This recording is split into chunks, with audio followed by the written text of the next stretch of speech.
Hello' everyone, নমস্কাৰ জনাইছোঁ আমাৰ ইউটিউব চেনেলৰ নতুন এটা ভিডিঅ'লৈ। আজি আমি আলোচনা কৰিম বংগ বিভাজনৰ আৰু স্বদেশী আন্দোলনৰ পাৰ্ট 6। ঠিক আছে, আমি অলৰেডি 5টা পাৰ্ট আলোচনা কৰিছোঁ ইউটিউবত আৰু 5টা পাৰ্ট আপলোডতে আছে। তোমালোকে প্ৰথমে 5টা পাৰ্ট চাবা, তাৰপিছতে পাৰ্ট 6ত আহিবা। ঠিক আছে, তো আমি লাষ্ট পাৰ্টত কি আলোচনা কৰিছিলোঁ কি বংগ বিভাজনৰ যিবিলাক আমাৰ মূল লক্ষ্য আছিল আৰু কি কি কাৰ্যকৰী কৰিছিলোঁ আমি। ঠিক আছে, যেনেকুৱা বিদেশী বস্তু ত্যাগ কৰা, বিদেশী কাৰ্যালয় ত্যাগ কৰা, বিদেশী শিক্ষানুষ্ঠান ত্যাগ কৰা আৰু কেনেকৈ স্বদেশী বস্তু গ্ৰহণ কৰা। ঠিক আছে, আমি আজি এতিয়া এইটো পাৰ্টিকুলাৰ ভিডিঅ'ত আমি চাম কি কেনেকৈ এই বিদেশী যিখন বস্তু ত্যাগ কৰিছিলোঁ আমি, তাৰ ফলত কেনেকৈ স্বদেশী বস্তুবিলাক আমাৰ মাজত গঢ় লৈ উঠে আৰু তাক গঠন কৰাত কোনে কিমান অংশগ্ৰহণ কৰে। ঠিক আছে, কোন কেইজন নেতাই এই বস্তুবিলাক গঠন কৰাত বা লিখাত অংশগ্ৰহণ কৰিছিল। ঠিক আছে, আৰু আমি আলোচনা কৰিম এই স্বদেশী আন্দোলন যি হৈছিল তাৰ ফলাফলত কি কি চেঞ্জ আহে, কি কি পৰিৱৰ্তন আহে। ঠিক আছে, তো চোৱা ভিডিঅ'টো ষ্টাৰ্ট কৰোঁ। প্ৰথমত চোৱা স্বদেশী আন্দোলনৰ ফলাফল। ঠিক আছে, এই স্বদেশী আন্দোলন যিখন ষ্টাৰ্ট হৈছিল ব্ৰিটিছৰ এগেইনষ্টত বংগ বিভাজনক লৈ, তাৰ ফলত ভাৰতীয় সাহিত্যত, ভাৰতীয় সংস্কৃতিত, ভাৰতীয় শিক্ষানুষ্ঠানত কি কি প্ৰভাৱ পেলায়। ঠিক আছে, এইখন আমি ডিছকাছ কৰিবলৈ গৈ আছোঁ। এতিয়া চোৱা, প্ৰথমতে স্বদেশী আন্দোলনে কেনেকৈ জাতীয় সাহিত্যত প্ৰভাৱ পেলায়। ঠিক আছে, এতিয়া চোৱা স্বদেশানুভূতিৰ জোৱাৰে সাহিত্য সৃষ্টিত বিশেষ অৰিহণা যোগাইছিল। স্বদেশী আন্দোলনৰ পটভূমিত প্ৰকাশ হৈছিল বিভিন্ন সংবাদ পত্ৰ, আলোচনী, গ্ৰন্থ, গীত, নাটক, প্ৰবন্ধ ইত্যাদি। ঠিক আছে, একচুৱেলি সেই সময়ত কি হৈছিল, যিকেইজন আগশাৰীৰ নেতা আছিল সিহঁতে কি কৰিছিল, বিভিন্ন ধৰণৰ সংবাদ পত্ৰ মানে নিউজ পেপাৰ, আলোচনী মানে মেগাজিন, গ্ৰন্থ লিখিছিল, গীত লিখিছিল, নাটক লিখিছিল। এই বস্তুবোৰ কিয় লিখিছিল, যাতে মানুহক আহ্বান জনাব পাৰে কি ব্ৰিটিছৰ এগেইনষ্টতে যিখন জাতীয় আন্দোলন বা স্বদেশী আন্দোলন গঢ় লৈ উঠিছে তাত আপুনি অংশগ্ৰহণ কৰক। ঠিক আছে, এতিয়া চোৱা সুৰেন্দ্ৰনাথ বন্দ্যোপাধ্যায় সম্পাদিত বেংগলী, কৃষ্ণকুমাৰ মিত্ৰৰ সঞ্জীৱনী, কালী প্ৰসন্ন কাব্য বিশাৰদ আৰু যোগেন্দ্ৰ নাথ বিদ্যাভূষণৰ হিতবাদী, ভূপেন্দ্ৰনাথ দত্তৰ যুগান্তৰ, ব্ৰহ্ম বান্ধৱ উপাধ্যায়ৰ সন্ধ্যা, সতীশ চন্দ্ৰ মুখোপাধ্যায়ৰ দি ডন, কুমুদিনী মিত্ৰৰ মহিলা আলোচনী সুপ্ৰভাত, অৰবিন্দ ঘোষৰ বন্দে মাতৰম আদি সংবাদ পত্ৰ আৰু আলোচনীত প্ৰকাশিত জাতীয়তাবাদী লেখাসমূহে বংগভংগ বিৰোধী আন্দোলনৰ গতি তীব্ৰ কৰি তুলিছিল। ঠিক আছে, এইটো পেৰেগ্ৰাফ বহুত ইম্পৰ্টেণ্ট হয়, কাৰণ এইটো পেৰেগ্ৰাফত কিছুমান বিখ্যাত নেতাসমূহৰ নাম লিখা আছে আৰু সিহঁতে কি সংবাদ পত্ৰ বা কি আলোচনী সেই সময়ত প্ৰকাশ কৰিছিল সেই বস্তুবিলাকৰ মেনশ্যন কৰা আছে। ঠিক আছে, ইম্পৰ্টেণ্ট হয়, বহুত ভালদৰে পঢ়িবা আৰু ছাইডত নোট কপিত লিখি থবা। যেনেকুৱা বেংগলীৰ সম্পাদক কোন আছিল, সুৰেন্দ্ৰনাথ বন্দ্যোপাধ্যায়। বেংগলী একচুৱেলি কি আছিল, এটা নিউজ পেপাৰ আছিল। কেতিয়া প্ৰকাশ হয়, 1904। তাৰপিছত কৃষ্ণ কুমাৰ মিত্ৰৰ সঞ্জীৱনী এটা নিউজ পেপাৰ আছিল, কেতিয়া প্ৰকাশ পায়, 1904।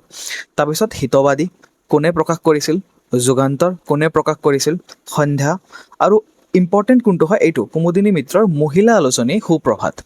ঠিক আছে, মানে এইটো ওমেন মেগাজিন আছিল, তাৰ নাম কি আছিল, সুপ্ৰভাত, আৰু কোনে লিখিছিল, কুমুদিনী মিত্ৰই লিখিছিল। ঠিক আছে, তাৰপিছত অৰবিন্দ ঘোষৰ বন্দে মাতৰম। তো যিকেইটা নাম আছে, 5-6টা যিয়ে নাম আছে, গোটেইকেইটা ইম্পৰ্টেণ্ট হয়। গোটেইকেইটা কেনেকৈ লিখিবা নোটছত, তোমালোকে প্ৰথমতে সংবাদ পত্ৰ বা আলোচনীৰ নাম লিখিবা, এনেকৈ বনাই ল'বা। ঠিক আছে, এনেকৈ টেবুল বনাই ল'বা।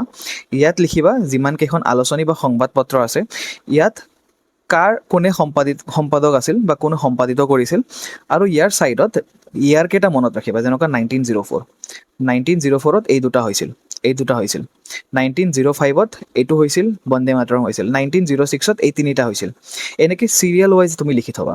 ঠিক আছে, যাতে যদিও কুৱেশ্যন এনেকুৱা আহে যে তোমালোকে ইয়াৰ হিচাপে ক্ৰনলজিকেলি ৱাইজ কৰিব দিয়ে, মিলাব দিয়ে, তেন্তে তোমালোকে এইটো মিলাব পাৰিবা। ঠিক আছে, তাৰপিছত চোৱা স্বদেশী আন্দোলনৰ পটভূমিত ৰচিত উল্লেখযোগ্য নাটকসমূহ হ'ল, এতিয়া চোৱা আগত আমি কি চালোঁ, যিখন মেগাজিন আছিল আৰু যিকেইখন নিউজ পেপাৰ আছিল।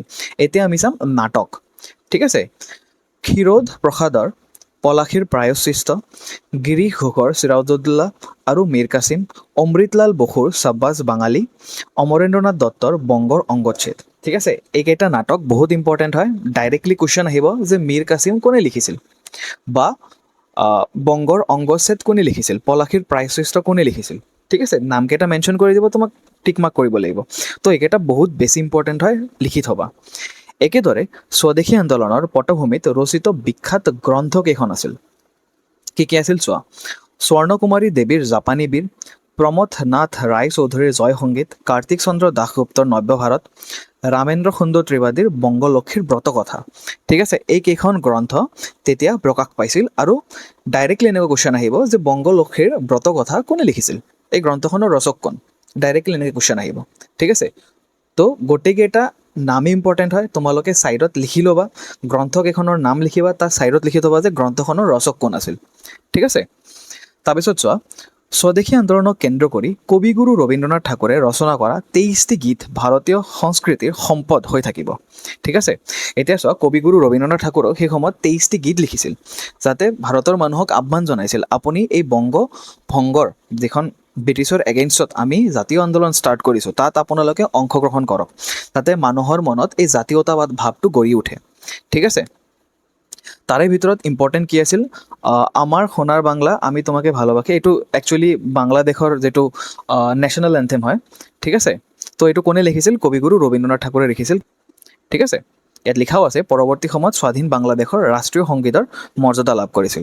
তাৰপিছত এটা ফেমাছ গান তোমালোকে শুনিছাই চাগে, এইটো যদি তোৰ ডাক শুনে কেউ না আছে তবে একলা চলৰে। ঠিক আছে, এই গীতটো কোনে লিখিছিল, কবিগুৰু ৰবীন্দ্ৰনাথ ঠাকুৰে লিখিছিল। আদিৰ দৰে তীব্ৰ জাতীয় আবেদনময়ী গীতে চিৰকাল জনপ্ৰিয়তা লাভ কৰি থাকিব। আন্দোলনৰ সময়ছোৱাত ৰজনীকান্ত সেন, মুকুন্দ দাস, দ্বিজেন্দ্ৰলাল ৰয় আদিৰ গীতেও বঙালী জাতিক উদ্বুদ্ধ কৰিছিল। স্বদেশী আন্দোলনৰ পটভূমিত ৰবীন্দ্ৰনাথে ৰচনা কৰা এটা বিখ্যাত প্ৰবন্ধ আছিল ভাই ভাই এক ঠাই। ঠিক আছে, এই কেইখন গীতৰ ৰচক কোন আছিল এইটোতো মনত ৰাখিবা। তাৰ উপৰিও ৰবীন্দ্ৰনাথ ঠাকুৰে কি কৰিছিল, এখন প্ৰবন্ধ লিখিছিল, প্ৰবন্ধ মানে আৰ্টিকেল। ঠিক আছে, তাৰ নাম কি আছিল, ভাই ভাই এক ঠাই। ঠিক আছে, এইটোও মনত ৰাখিবা, কোনে লিখিছিল, ৰবীন্দ্ৰনাথ ঠাকুৰে লিখিছিল। ঠিক আছে, এতিয়া চোৱা, অৱনীন্দ্ৰনাথ ঠাকুৰৰ প্ৰচেষ্টাত বংগীয় কলা সংসদ নামৰ জাতীয় অনুষ্ঠানটো স্বদেশী আন্দোলনৰ সময়ত গঢ় লৈ উঠিছিল। বহুত ইম্পৰ্টেণ্ট হয়, বংগীয় কলা সংসদ কেতিয়া আৰু কোনে, মানে কাৰ প্ৰচেষ্টাত গঢ় লৈ উঠে। ঠিক আছে, কেতিয়া, 1907 আৰু কাৰ প্ৰচেষ্টাত, অৱনীন্দ্ৰনাথ ঠাকুৰৰ, কনফিউজ নকৰিবা, ৰবীন্দ্ৰনাথ নহয়, অৱনীন্দ্ৰনাথ। ঠিক আছে, এই অনুষ্ঠানটোৱে পাশ্চাত্য প্ৰভাৱমুক্ত নিভাঁজ ভাৰতীয় চিত্ৰকলাৰ চৰ্চাৰে এটি উন্নত সাংস্কৃতিক ভেটি গঢ়ি তোলাত মনোযোগ দিছিল। ঠিক আছে, এই বংগীয় কলা সংসদৰ মেইন যিটো লক্ষ্য আছিল কি, আমাৰ যিবোৰ ভাৰতীয় কলা সংস্কৃতি আছে, ভাৰতৰ চিত্ৰকলা আছে, ডান্স আছে, গান আছে, ঠিক আছে, এই বস্তুবোৰ আমি পাশ্চাত্য প্ৰভাৱমুক্ত কৰিম, মানে ব্ৰিটিছৰ প্ৰভাৱৰ পৰা আঁতৰত ৰাখিম এইবোৰ। ঠিক আছে, আৰু এইবোৰ ভাৰতীয় সংগীত আমাৰ কি কৰিব, ভাৰতীয় সংস্কৃতিক ভেটি গঢ়ি তুলিব। ঠিক আছে, অৱনীন্দ্ৰনাথ ঠাকুৰে তেওঁৰ সুবিখ্যাত বংগ মাতা ছবিখন অংকন কৰি পাশ্চাত্য কলাৰ সমকক্ষ হিচাপে ভাৰতীয় কলাক প্ৰতিষ্ঠা কৰিছিল। ভগিনী নিবেদিতাই বংগ মাতাক ভাৰত মাতাৰ ৰূপ প্ৰদান কৰিছিল। ঠিক আছে, অৱনীন্দ্ৰনাথ ঠাকুৰে কি কৰিছিল, আমি আজিকালি যি ভাৰত মাতা বুলি কওঁ, ভাৰত মাতা আগত প্ৰথমত অৱনীন্দ্ৰনাথ ঠাকুৰে কি কৰিছিল, বংগ মাতা বুলিহে অংকন কৰিছিল। ঠিক আছে, তো এইটো মনত ৰাখিবা, কোনে কৰিছিল, অৱনীন্দ্ৰনাথ ঠাকুৰে কৰিছিল, বংগ মাতা ছবিখন অংকন কৰিছিল। এইটো পিকচাৰত চাব পাৰা তোমালোকে। ঠিক আছে, ভাৰতীয় কলাক প্ৰতিষ্ঠা কৰিছিল এইটো আঁকি কিনে। ঠিক আছে, মানে ভাৰতীয় যিটো আৰ্ট আছে তাক প্ৰতিষ্ঠা কৰিছিল। তাৰপিছত ভগিনী নিবেদিতাই কি কৰিছিল, এই বংগ মাতাক ভাৰত মাতাৰ ৰূপ প্ৰদান কৰিছিল। এইটোও ইম্পৰ্টেণ্ট MCQ হয়।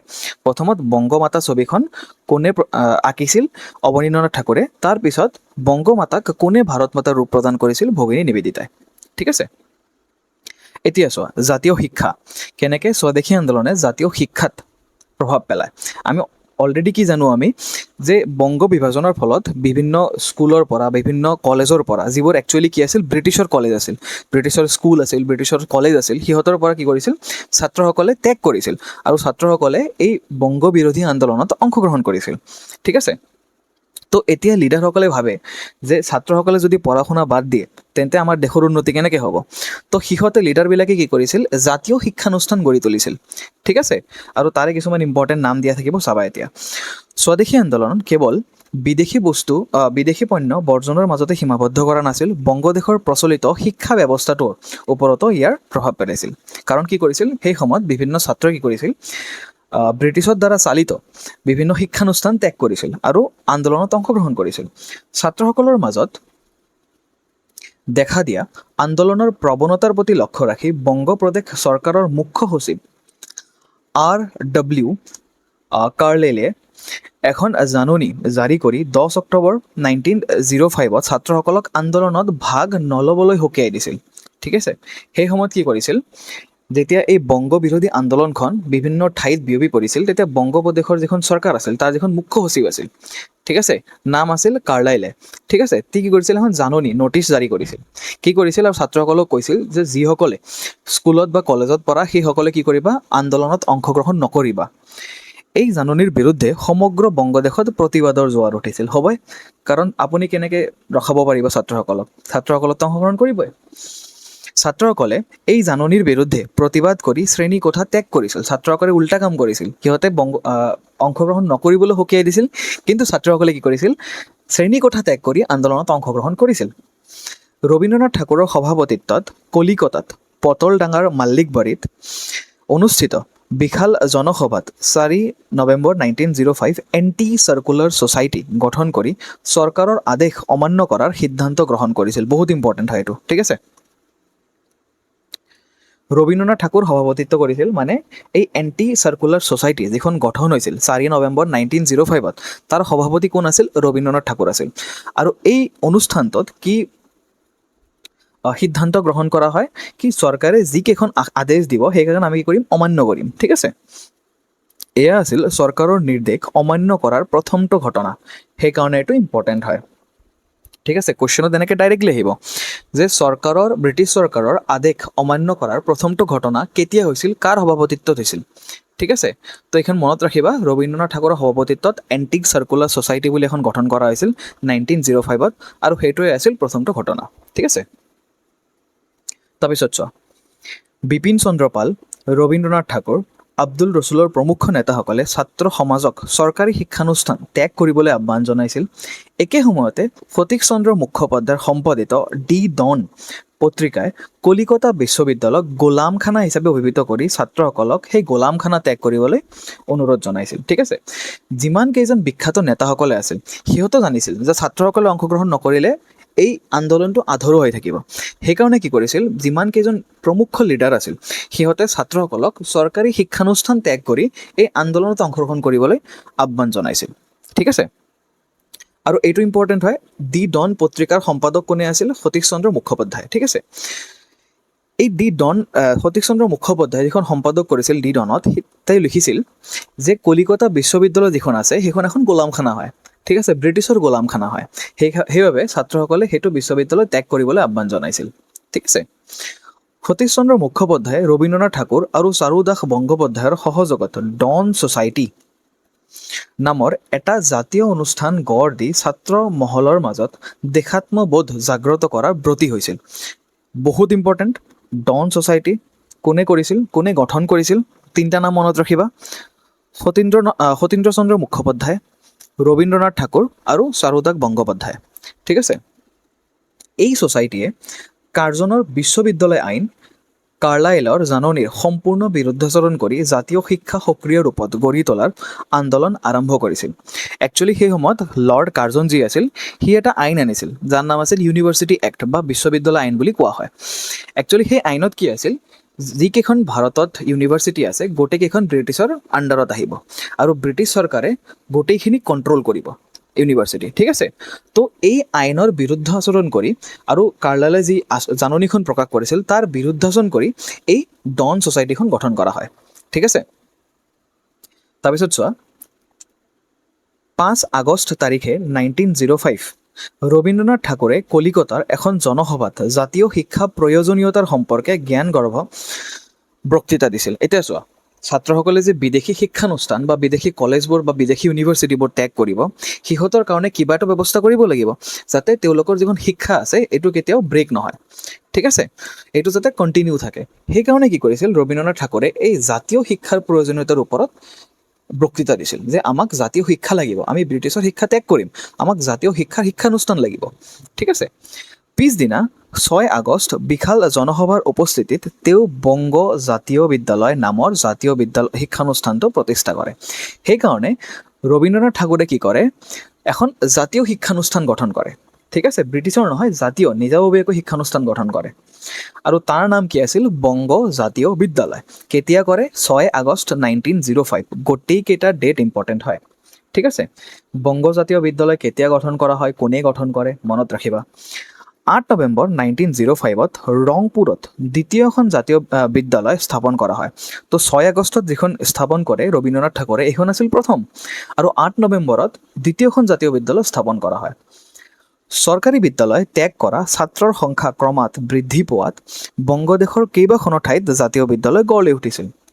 যেতিয়া আমি জাতীয় শিক্ষানুষ্ঠান গঠন কৰিব ষ্টাৰ্ট কৰোঁ, তেতিয়া দেখা গ'ল যে কি আন্দোলনত অংশগ্ৰহণ কৰা ছাত্ৰৰ সংখ্যা দিনকে দিনে বাঢ়ি আছে। সকলোৱে কি কৰি আছে? ব্ৰিটিছৰ যিখন শিক্ষানুষ্ঠান আছে, ব্ৰিটিছৰ যিবিলাক ইউনিভাৰ্চিটি আছে, সেইবিলাক ত্যাগ কৰি এই জাতীয় বিদ্যালয় বা জাতীয় শিক্ষানুষ্ঠানবোৰত নামভৰ্তি কৰিছিল। তাৰপিছত চোৱা, ৰাসবিহাৰী বসুৰ অধ্যক্ষতাত কলিকতাৰ টাউন হলত 11 মাৰ্চ 1906 তাৰিখে অনুষ্ঠিত সভাত জাতীয় শিক্ষা পৰিষদ নামৰ জাতীয় শিক্ষাৰ শীৰ্ষ অনুষ্ঠানটো গঠন কৰা হয়। যেনেকুৱা মেট্ৰিক তোমালোকে দিবা, মেট্ৰিকৰ কাৰ আণ্ডাৰত থাকে? সেৱাৰ আণ্ডাৰত থাকে। তো সেৱা হ'ল শীৰ্ষ শিক্ষানুষ্ঠান। ঠিক আছে, তো সেনেকৈ কি কৰা হয়, ৰাসবিহাৰী বসুৱে কি কৰে, সেই সময়ত 1906 তাৰিখে 11 মাৰ্চ তাৰিখে জাতীয় শিক্ষা পৰিষদ গঠন কৰে। মানে এইটো ধৰি লওঁ সেৱাৰ নিচিনা, আৰু তাৰ আণ্ডাৰত বিভিন্ন ধৰণৰ জাতীয় বিদ্যালয় গঠন কৰা হ'ব। ঠিক আছে, তো এইটো হ'ল শীৰ্ষ শিক্ষানুষ্ঠান। ঠিক আছে, মনত ৰাখিবা, বহুত বেছি ইম্পৰ্টেণ্ট হয়। তাৰপিছত চোৱা, 15 আগষ্ট তাৰিখে বংগ জাতীয় মহাবিদ্যালয় স্থাপন কৰা হয়। ঠিক আছে, বংগ জাতীয় মহাবিদ্যালয় কলেজ কেতিয়া স্থাপন কৰা হয়? 15 আগষ্ট 1906 তাৰিখে। ঠিক আছে, তাৰপিছত অৰবিন্দ ঘোষে মহাবিদ্যালয়ৰ অধ্যক্ষ পদ অলংকৃত কৰে। কোৱেশ্চন, বংগ জাতীয় বিদ্যালয় কেতিয়া প্ৰতিষ্ঠা কৰা হয়, কেতিয়া স্থাপন কৰা হয়, আৰু তাৰ অধ্যক্ষ কোনে আছিল? কোন হ'ব? অৰবিন্দ ঘোষ। একেটা বছৰতে 12 ডিচেম্বৰত বংগ জাতীয় মহাবিদ্যালয়ক জাতীয় বিশ্ববিদ্যালয়লৈ উন্নীত কৰা হয়। ইউনিভাৰ্চিটি বনাই দিয়া হয়, কলেজক ইউনিভাৰ্চিটি বনাই দিয়া হয়। ঠিক আছে, তাৰপিছত চোৱা, স্বদেশী আন্দোলনৰ সময়খিনিত সৰ্বমুঠ 62খন মাধ্যমিক আৰু 3000খন প্ৰাথমিক জাতীয় বিদ্যালয় গঢ় লৈ উঠে। ঠিক আছে, সেইকাৰণেই কৈছোঁ মই কি ব্ৰিটিছৰ শিক্ষানুষ্ঠান ত্যাগ কৰি ছাত্ৰসকলক এনেকুৱা এটা অপৰচুনিটি দিব লাগিব যাতে সিহঁতে জাতীয় শিক্ষানুষ্ঠানত নামভৰ্তি কৰিব পাৰে। আৰু সেইকাৰণে কি হৈছিল, সেই সময়ছোৱাত 62খন মাধ্যমিক আৰু 3000খন প্ৰাথমিক বিদ্যালয় গঢ় লৈ উঠে। খ্যাতনামা বেৰিষ্টাৰ তাৰকনাথ পালিতৰ অৰ্থ সাহায্যত বেংগল টেকনিকেল ইনষ্টিটিউট নামৰ শিক্ষানুষ্ঠানটো গঠন কৰা হয়। ঠিক আছে, সেই সময়ত বেৰিষ্টাৰ আছিল, ফেমাছ বেৰিষ্টাৰ আছিল। কোন আছিল? তাৰকনাথ পালিত। আৰু ব্ৰেকেটত এটা লিখা আছে, চোৱা, অসমৰ প্ৰথমগৰাকী ICS আনন্দৰাম বৰুৱাৰ অন্তৰংগ বন্ধু আছিল। ঠিক আছে, ইম্পৰ্টেণ্ট আৰু এটা কুৱেশ্যন, অসমৰ প্ৰথমগৰাকী ICS কোন আছিল? আনন্দৰাম বৰুৱা, আৰু তাৰ অন্তৰংগ বন্ধু আছিল তাৰকনাথ পালিত। তো সি কি কৰিছিল? অৰ্থ সাহায্য কৰিছিল যাতে এই বেংগল টেকনিকেল ইনষ্টিটিউটখন গঢ় লৈ উঠে সেই সময়ত। ঠিক আছে, তো ইম্পৰ্টেণ্ট হয়, মনত ৰাখিবা, তাৰকনাথ পালিতৰ নামটো মনত ৰাখিবা। ঠিক আছে, পিছলৈ উক্ত অনুষ্ঠানটোৱে যাদৱপুৰ বিশ্ববিদ্যালয় নামেৰে আত্মপ্ৰকাশ পাইছিল। এতিয়াও তুমি যদি গুগলত চাৰ্চ কৰা যাদৱপুৰ ইউনিভাৰ্চিটি, এইটো আহিব। তো সেইটোৰ পুৰণি নাম কি আছিল? বেংগল টেকনিকেল ইনষ্টিটিউট আছিল। আৰু কাৰ অৰ্থ সাহায্যত গঢ়ি তোলা হৈছিল? তাৰকনাথ পালিতৰ। জাতীয় বিশ্ববিদ্যালয়ৰ আৰ্হিত পাটনাত বিহাৰ বিদ্যাপীঠ, মহাৰাষ্ট্ৰত সমৰ্থ বিদ্যালয়, গুজৰাটত গুজৰাট বিদ্যালয় স্থাপন কৰা হয়। কাৰণ তোমালোকে জানা যে এই বংগ বিভাজন যিখন আন্দোলন আছিল, অকল বেংগলতে নাছিল, গোটেই ইণ্ডিয়াত বিয়পি পৰিছিল। সেইকাৰণে কি কৰিছিল? বিভিন্ন ঠাইত এই জাতীয় শিক্ষানুষ্ঠানবোৰ গঢ় লৈ উঠে। পাটনাত গঢ় লৈ উঠে, মহাৰাষ্ট্ৰত গঢ় লৈ উঠে, গুজৰাটত গঢ় লৈ উঠে। ঠিক আছে, তো এইকেইখন আছিল ইম্পৰ্টেণ্ট শিক্ষানুষ্ঠান, যিকেইখন জাতীয় আছিল, বিদেশী নাছিল। ঠিক আছে, তো এইকেইখন মনত ৰাখিবা। আৰু একচুৱেলি কি আছিল, আজি যিটো ভিডিঅ' আছিল কমপ্লিটলি ফেকচুৱেল আছিল, ইয়াত বুজাব পৰা একো নাই, ইয়াত অকল মনত ৰাখিব লাগিব, যিমান পাৰা সিমান ৰিভাইজ দিব লাগিব। কাৰণ ইমানকেইটা নাম আছে আৰু ইমানকেইটা সম্পাদিত আলোচনী আছে, গ্ৰন্থ আছে, গীত আছে। ঠিক আছে, তাৰপিছত নাটক আছে, তাৰপিছত কি শিক্ষানুষ্ঠান আছে, যেনেকুৱা বংগ কলা সংসদ আছিল, তাৰপিছত কি কলেজ, কি জাতীয় বিদ্যালয় গঢ় লৈ উঠা হয়। ঠিক আছে, কিছুমান পত্ৰিকা আছিল ইম্পৰ্টেণ্ট, এণ্টি চাৰ্কুলাৰ ছ'চাইটি। তো এইকেইটা বস্তু তোমালোকে নোটত লিখি কোনে প্ৰতিষ্ঠা কৰিছিল বা স্থাপন কৰিছিল বা কোনে লিখিছিল বা কোনে সম্পাদিত কৰিছিল, আৰু তাৰ ছাইডত ইয়াৰকেইটা মনত ৰাখিবা, ঠিক আছে। আৰু ইম্পৰ্টেণ্ট এইখিনিৰ পৰা তোমালোকে ডেট কেইটাও মনত ৰাখিবা, কাৰণ জাতীয় বিদ্যালয় প্ৰথমটো আহিছিল 5 আগষ্টত, দ্বিতীয়টো আহিছিল 8 নৱেম্বৰত, তাৰপিছত জাতীয় শিক্ষা পৰিষদ আহিছিল 11 মাৰ্চত, আৰু 15 আগষ্টত কি আছিল, জাতীয় মহাবিদ্যালয় কলেজ স্থাপন কৰা হয়, আৰু 12 ডিচেম্বৰত সেইটো ইউনিভাৰ্চিটিলৈ উন্নীত কৰা হয়। তো এই ডেট কেইটাও ইয়াদ ৰাখিবা তোমালোকে, ঠিক আছে, মনত ৰাখিবা, চৰি। তাৰপিছত আৰু ইম্পৰ্টেণ্ট কি আছে, বেংগল টেকনিকেল ইনষ্টিটিউট, এইটো তোমালোকে মনত ৰাখিবা, ঠিক আছে। আৰু তাৰ কাৰ সাহায্যত এইখন গঠন কৰা হয়, আৰু বিহাৰ বিদ্যাপীঠ, সমৰ্থ বিদ্যালয়, গুজৰাট বিদ্যালয়, এইকেইখনো প্ৰতিষ্ঠা কৰা হয়, এইটো মনত ৰাখিবা, ঠিক আছে। তো তোমালোকে পোনপ্ৰথমে কপি ল'বা, তাত 3টা ছেকশ্যন বনাবা। এটা ছেকশ্যনত থাকিব যিকেইখন নাম আছিল, আলোচনীৰ নাম, সম্পাদিকা কোনকেইখন নিউজ পেপাৰ, কোনকেইখন মেগাজিন, কোনকেইখন আৰ্টিকেল আছিল, এটা কলমত লিখিবা, এনেকৈ লিখিবা, ঠিক আছে। মই দেখাই দি আছোঁ, ৰ'বা